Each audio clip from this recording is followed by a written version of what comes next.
तो वहीं पश्चिम बंगाल की राजधानी कोलकाता में छात्र संगठनों के विरोध प्रदर्शन के बाद बीजेपी ने बंगाल बंद का ऐलान किया। इस बीच कई जिलों में पुलिस और बीजेपी समर्थकों के बीच झड़प भी हुई और कई नेताओं कार्यकर्ताओं को हिरासत में लिया गया। बंगाल बंद के बीच राष्ट्रपति मुर्मू ने चिंता जताई तो सीएम ममता बनर्जी ने विरोध प्रदर्शन को बीजेपी की साजिश करार दिया।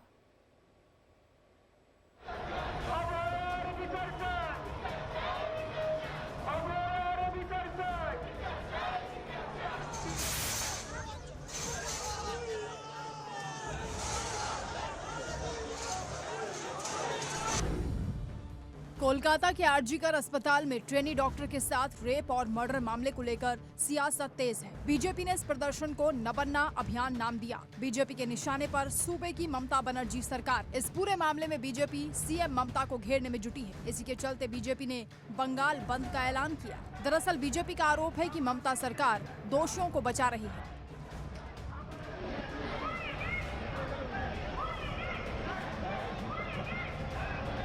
हुगली, कटवा, सियालदह, दक्षिण शाखा, मुर्शिदाबाद और कृष्णानगर में ट्रेन सेवाएं बाधित रहीं।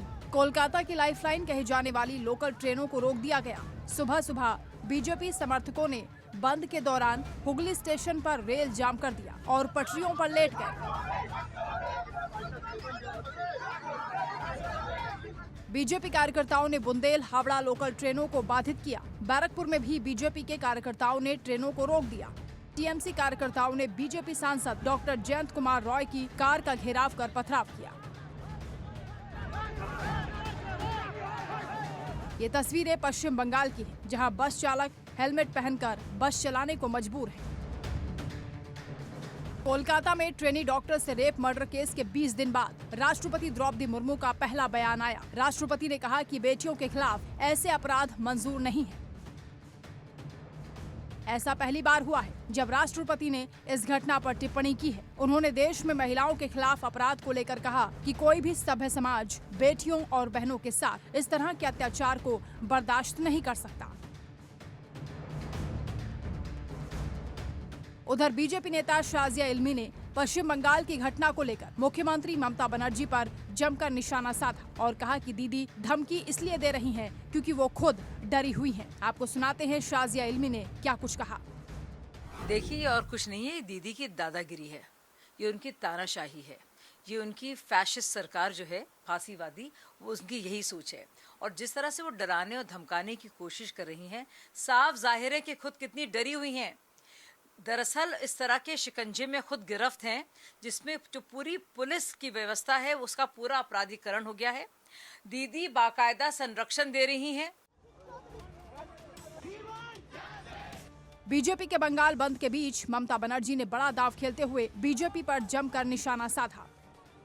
ममता ने बीजेपी के बंगाल बंद को राज्य को बदनाम करने की साजिश बताया और आरोप लगाया कि केंद्र में सत्ताधारी पार्टी डॉक्टर के रेप और हत्या मामले की जांच को पटरी से उतारना चाहती है। साथ ही ममता ने यह भी ऐलान किया कि बलात्कारियों को मौत की सजा देने के लिए विधानसभा से विधेयक भी पास कराया जाएगा।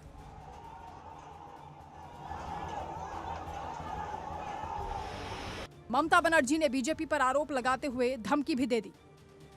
यकीन नहीं हो रहा तो जरा ममता का लहजा क्या है ये सुन लीजिए। बीजेपी के बंद और आरोप से भड़की सीएम ममता बनर्जी ने चेतावनी तक दे दी। बांग्लाয় যদি আগুন লাগান আসামও থেমে থাকবে না, নর্থ ইস্টও থেমে থাকবে না, উত্তর প্রদেশও থেমে থাকবে না, বিহারও থেমে থাকবে না, ঝাড়খণ্ডও থেমে থাকবে না, উড়িষ্যাও থেমে থাকবে না, আর দিল্লিও থেমে থাকবে না। আপনার চেয়ারটা আমরা টলমল করে দেব।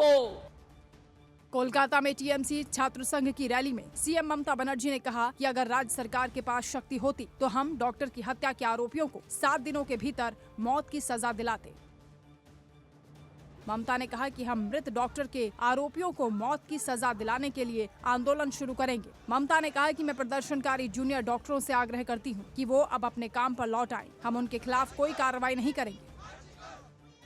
बीजेपी के बंद का उद्देश्य सिर्फ बंगाल को बदनाम करना है। बीजेपी के बंगाल बंद को लेकर ममता बनर्जी ने बीजेपी पर सीधा आरोप लगाया और कहा कि राज्य में पुलिस कर्मियों को पीटा गया। गाड़ियां जलाई गई, ईडी और जांच एजेंसी का दबाव बनाया गया। ये सब कुछ बीजेपी ने किया। बीजेपी को न्याय नहीं चाहिए। ममता ने कहा कि अगर बंद बुलाना ही है तो मोदी के खिलाफ बंद करो। ममता ने कहा, मैं पूछना चाहती हूँ कि बीजेपी यूपी, असम, राजस्थान में हो रहे अपराध पर क्यों कुछ नहीं बोलती। असम में तो आरोपी को ही मार डाला गया। ममता ने कहा कि आरोपियों को फांसी की सजा देने की मांग को लेकर तृणमूल कांग्रेस 31 अगस्त को राज्य के हर ब्लॉक में प्रदर्शन करेगी। Bureau report, India daily.